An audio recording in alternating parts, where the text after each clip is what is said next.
Hello friends, मैं हूं तक्षीर यादव और आया हूं फिर से एक नया टॉपिक लेके जो है पंजाबी मात्राएं।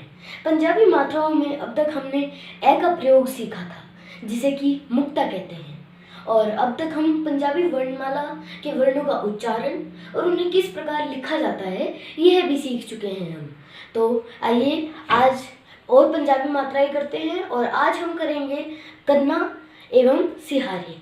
सबसे पहले यही जान लेते हैं कि कन्ना और सिहारी होती कौन सी मात्राएं हैं। तो कन्ना को हम इस प्रकार लिखते हैं, यह हमारी कन्ना मात्रा है। कन्ना यानी कि आ की मात्रा। तो कन्ना मात्रा में हम आ की मात्रा का प्रयोग समझते हैं पंजाबी में, और सिहारी मात्रा है हमारी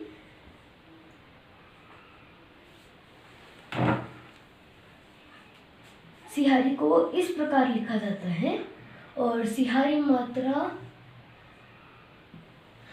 मात्रा हमारी ई की मात्रा होती है। इस प्रकार हम पंजाबी में ई की और आ की मात्रा का अध्ययन करेंगे। तो आइए शुरू करते हैं। सबसे पहले कन्ना मात्रा के बारे में पढ़ते हैं। तो इसमें मैं पहले शब्द लूंगा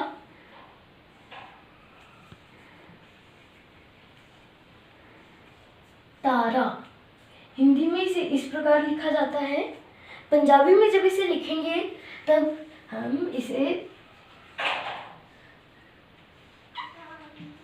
तारा इस प्रकार लिखेंगे।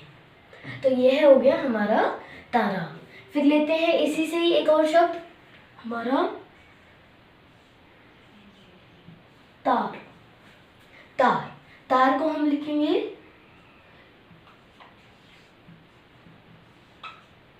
इस प्रकार। हाँ, कई बार हम रे और है में कंफ्यूज हो जाते हैं, परंतु कंफ्यूज मत होना। रे को हम इस प्रकार लिखते हैं और है को इस प्रकार लिखा जाता है। रे में इसे पूरा बंद किया जाता है, बल्कि है में इसे इस प्रकार खुला रखा जाता है, और इसका उच्चारण रारा है और इसका उच्चारण हा हा है। तो आगे जब शब्द देखते हैं तब हम लेते हैं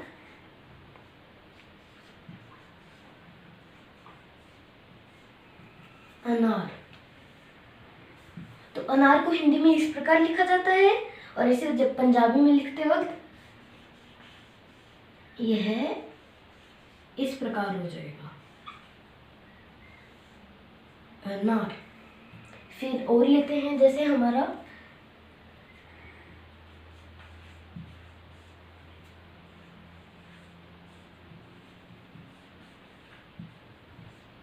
अखबार।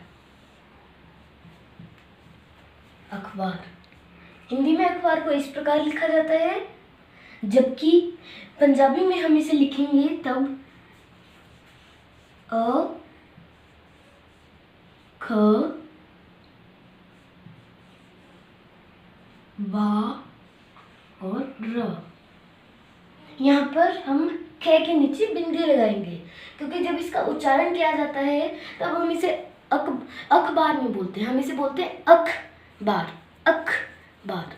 तो ख के साथ हमारा है का भी उच्चारण हो रहा है, और जब पंजाबी में किसी भी वर्ण के साथ है का उच्चारण होता है तो उसके पैर में बिंदी लगा दी जाती है। और ऐसे शब्द हमने पढ़े थे वर्णमाला, ऐसे वर्ण हमने वर्णमाला में पढ़े थे, जो कि हमारे थे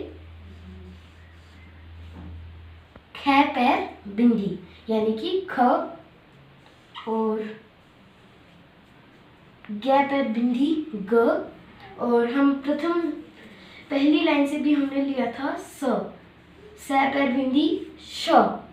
तो इस प्रकार हमने वर्ण पढ़े थे जिनके उच्चारण में हमारे साथ है जुड़ जाता है, परंतु स पैर बिंदी और ज पैर बिंदी, इन दोनों के पैर में जब बिंदी लगाई जाती है तो इनका उच्चारण पूरी तरह बदल जाता है। तो अब हमने कन्ना मात्रा का अध्ययन किया। कन्ना में हमने क्या सीखा? हमने कन्ना में ये सीखा कि किस प्रकार पंजाबी में हम आ की मात्रा का प्रयोग करते हैं। इसमें एक और बात हमारी नोट करने की है कि आपने ध्यान दिया होगा कि हिंदी में हमारी जो कन्ना यानी कि आ की मात्रा आती है वो पूरी लाइन लगती है, परंतु पंजाबी में इसे वर्ण के आधे भाग तक ही किया जाता है, लाइन लगाई जाती है। तो आप देख सकते हैं यहाँ पर ये तय और तय के साथ मैंने कन्ना मात्रा जब लगाई है तो तय के आधे भाग तक ही आई है, इसीलिए कन्ना को पंजाबी में आधे भाग तक हम लाइन लगाते हैं। अब हम सिहारी मात्रा के बारे में पढ़ेंगे। तो सिहारी मात्रा को पंजाबी में इस प्रकार लिखा जाता है। आगे सिहारी की कुछ उदाहरण लेते हैं। सबसे पहले मैं लूँगा सिर।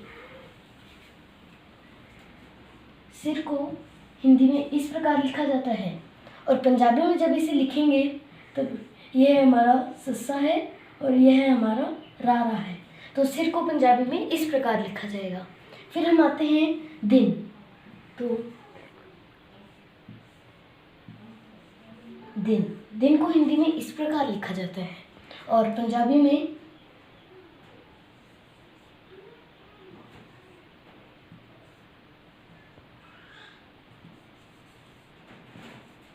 में दिन इस प्रकार लिखा जाता है। अब मैं लूँगा हिरण।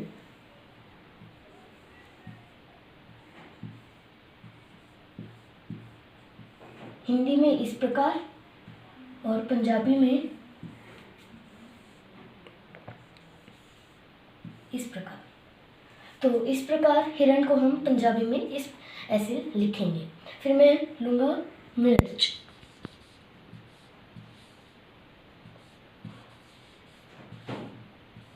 मिर्च को हम हिंदी में इस प्रकार लिखते हैं। रे हमारा आधा होता है जो कि च के ऊपर लगाया जाता है, परंतु जैसा कि हम जानते हैं कि पंजाबी में कोई भी वर्ण आधा नहीं आता, तो रे को हम पूरा लिखेंगे इस प्रकार।